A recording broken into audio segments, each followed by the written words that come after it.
سلام دوستان، به نسخه بی‌نهایت کردن ماینکرافت خوش آمدید.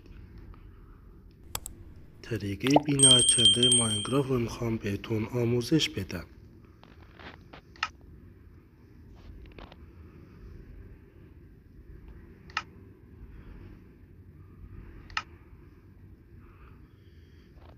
تو قسمت پروفایل ورلد نیم میتونین اسم خودتون رو بنویسین.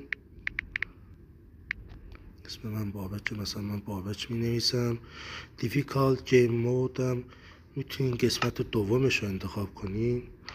قسمت دومش نسخه بی‌نهایت کردن ماینکرافت. اینجا میتونین ایزی یا نرمال کنین. یادتون باشه تو دیفیکالت گیم مود قسمت دوم انتخاب کنید.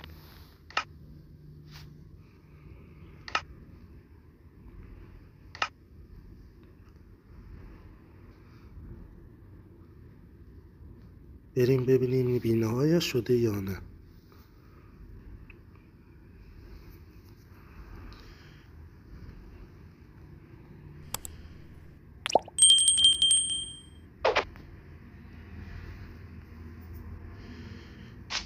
اینجا دکمه پرش رو دوبار بزنین میره بالا.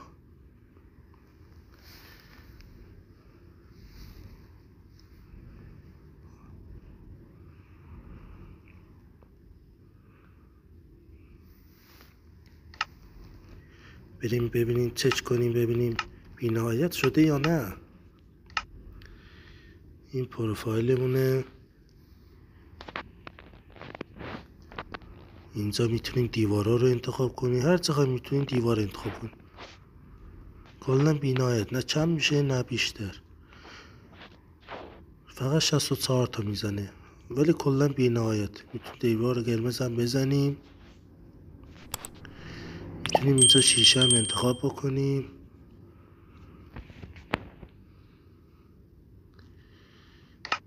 تو قسمت دوم روی شمشیر بزنیم میتونیم رو پروفایلمون وسایل احتیاج رو بزنیم. مثلا رو کلاه زدم، کلاه اومد رو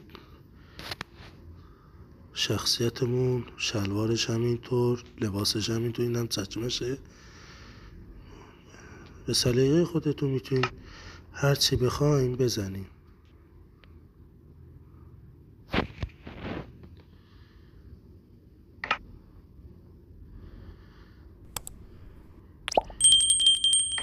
اینجا میتونین تزییناتش رو بردارین. این سرچ هم کلا هرچی زرست رو میاره کلا. بریم یکم دیوار بچینیم تستش کنیم ببینیم. و دیوار سفید میزنیم، و دیوار قرمز رو چند تا هم شیشه بزنیم. ممنون که با ما همراه بودیم.